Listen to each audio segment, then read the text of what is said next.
Hello students, welcome to my channel. और आज हम एक्सरसाइज 3.6 में क्वेश्चन नंबर सेकंड में फर्स्ट क्वेश्चन सॉल्व करने जा रहे हैं। यहाँ हमसे कहा है कि Ritu can row downstream 20 kilometre in 2 hours and upstream 4 kilometre in 2 hours. Find her speed of rowing in still water and the speed of current. तो सबसे पहले हम डाउन स्ट्रीम और अप स्ट्रीम का मीनिंग समझ लेते हैं। तो डाउन स्ट्रीम क्या होता है और अप स्ट्रीम। अगर ये हमारे पास में रिवर है और रिवर में वाटर फ्लो हो रहा है एरो की डायरेक्शन में और इस पर कोई बोट जा रही है, रितु इसी बोट में सवारी कर रही है, तो अगर ये वाटर इस एरो के डायरेक्शन में फ्लो हो रहा है और ये बोट भी जिस डायरेक्शन में वाटर फ्लो हो रहा है उसी डायरेक्शन में जा रही है, तो हम ये कह सकते हैं कि ये जो इस टाइप की जो स्पीड है इसे हम कहते हैं डाउन स्ट्रीम, इसे हम कहते हैं डाउन स्ट्रीम कहते हैं। और अगर ये सपोज कर ले कि बोट की speed x kilometre per our है और वाटर की स्पीड जो है ये y किलोमीटर पर आवर है, तो दोनों की स्पीड जो है डाउन स्ट्रीम में प्लस हो जाएगी। चलिए हम अप स्ट्रीम पे आते हैं कि अप स्ट्रीम क्या होता है। तो अप स्ट्रीम का मीनिंग ये होता है कि अगर ये वाटर की स्पीड है, अगर ये एरो की डायरेक्शन में वाटर फ्लो हो रहा है और बोट जो है इसकी अपोजिट डायरेक्शन में जा रही है, बोट जो है इसकी अपोजिट डायरेक्शन में जा रही है, तो इसे हम कहते हैं अप स्ट्रीम। और अगर ये हम सपोज कर ले कि बोट की speed x kilometre per our है और वाटर की जो स्पीड है ये y किलोमीटर पर आवर है, तो अप स्ट्रीम में बोट की स्पीड में से हम वाटर की स्पीड को माइनस कर देंगे। तो चलिए हम सॉल्व करते हैं इस क्वेश्चन को।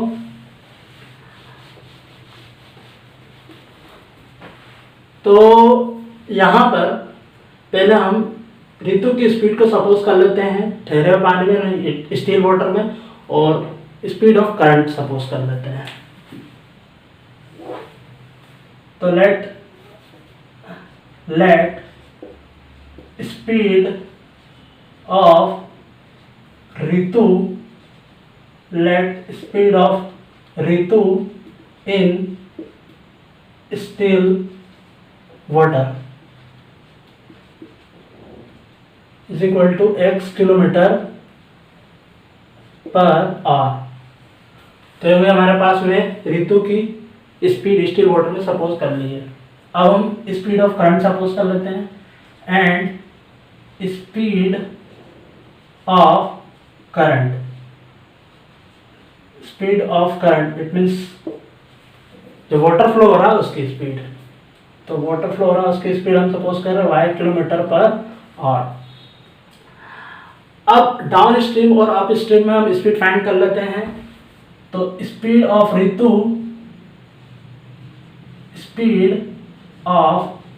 Ritu while rowing in down stream.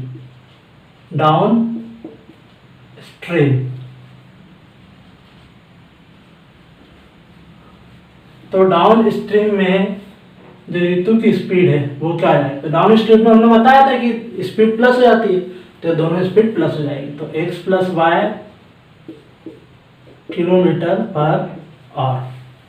चलिए अब हम अप स्ट्रीम में स्पीड फाइंड करते हैं। तो speed of Ritu while rowing in upstream। तो अपस्ट्रीम में जो स्पीड है वो माइनस हो जाती है, तो हमने यहाँ पे माइनस कर दिया है स्टील वाटर में जो रितु की स्पीड थी उसमें से करंट की स्पीड को। तो kilometre per hour, x minus y kilometre per hour. अब हम अकॉर्डिंग टू क्वेश्चन आते हैं और कंडीशंस बनाते हैं। तो अकॉर्डिंग टू क्वेश्चन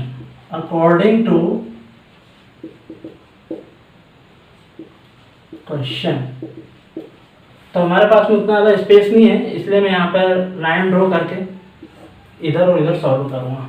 चलिए हम सॉल्व करें। तो अकॉर्डिंग टू क्वेश्चन एक फार्मूला हमें याद है, speed is equal to distance upon time, ये फॉर्मूला होता है। तो हम यहाँ पे देखें तो स्पीड इंटू टाइम लिख सकते हैं हम लोग, इज इक्वल टू डिस्टेंस। तो देखा जाए तो हमारे पास में सबसे पहले हम डाउन स्ट्रीम की बात करें तो डाउन स्ट्रीम में हमारे पास में डिस्टेंस है 20 किलोमीटर और स्पीड हमारे पास में है x प्लस वाई। तो पहले हम लिख देते हैं स्पीड, तो x plus y into time. तो टाइम आप देख सकते हैं 2 आवर है, तो 2 लिख दिया हमने। और डिस्टेंस हमारे पास में यहाँ पे है 20, तो हमने यहाँ पे लिख दिया 20। अब 2 मल्टीप्लाई में है तो ट्रांसफर होकर डिवाइड में हो जाएगा, तो x plus y is equal to 10। तो हमारे पास में इक्वेशन नंबर फर्स्ट हो गई। नाउ अब हम देखते हैं यहाँ पर अप स्ट्रीम की बात करें तो अप स्ट्रीम में हमारे पास में स्पीड है x माइनस वाई। तो अप स्ट्रीम में हमने स्पीड लिख दी x minus y into time. तो अप स्ट्रीम के लिए टाइम देखते हैं, हमारे पास में 2 है तो हमने 2 लिख दिया यहाँ पर। और अप स्ट्रीम के लिए जो डिस्टेंस है वो 4 है हमारे पास में, तो हमने यहाँ पर 4 लिख दिया। चलिए थोड़ा सिंप्लीफाई करें, तो सिंप्लीफाई अगर हम करें तो यहाँ पे x माइनस वाई पे एज इट इज, और 2 मल्टीप्लाई में तो ट्रांसफर का डिवाइड में, तो 2 से डिवाइड देंगे तो 2, तो इट मीन्स इक्वेशन हमारे पास आ गई 2। अब इक्वेशन फर्स्ट और सेकंड को हम सॉल्व कर लेते हैं। तो फ्रॉम फर्स्ट एंड सेकंड, तो यहाँ पर हम सॉल्व कर लेते हैं।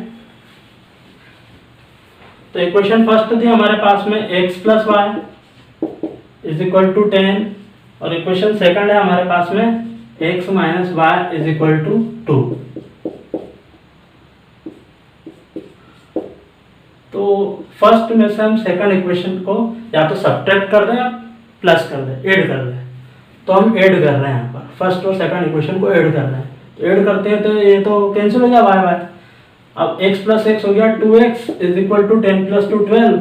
2 मल्टीप्लाई में तो ट्रांसफर होकर डिवाइड में, इट मीन्स x की वैल्यू आ गई 6। तो हमारे पास में x की वैल्यू तो 6 आ गई है। अभी जो x की वैल्यू है इसे हम पुट कर देते हैं इक्वेशन नंबर फर्स्ट या सेकंड किसी भी एक में। तो हम पुट करते हैं, put x is equal to 6 in equation first. तो इक्वेशन फर्स्ट है हमारे पास में x plus y is equal to 10। तो x की वैल्यू हमने पुट कर दी 6, तो 6 plus y is equal to 10। तो यहाँ पे वो थोड़ा सा सिंप्लीफाई कर दें तो 6 प्लस में तो ट्रांसफर हो गया माइनस में, तो 10 माइनस 6 हो जाएगा। तो यहाँ पे फाइंड क्या हो जाएगा हमारे पास में y is equal to 10 minus 6 it means 4। तो हमारे पास में y की वैल्यू 4 आ चुकी है। तो अब हम यहाँ पर लिख सकते हैं speed of Ritu in still water. तो मैं इधर रफ कर देता हूँ, तो मैं यहाँ पे अगर रफ कर दूँ तो यहाँ पे हम लिख सकते हैं कि hence speed of Ritu in still water is equal to, यहाँ पर हमने लिख रहे हैं तो x फाइंड हुआ था हमारे पास में 6, तो 6 kilometre per our and speed of current. तो स्पीड ऑफ करंट हमारे पास में y सपोज करा था हमने, तो y आया हमारे पास में 4, तो 4 किलोमीटर पर आवर। तो इस टाइप से हमारे पास में क्वेश्चन सॉल्व हो चुका है। Thank you students, keep watching, keep learning and please do subscribe my channel.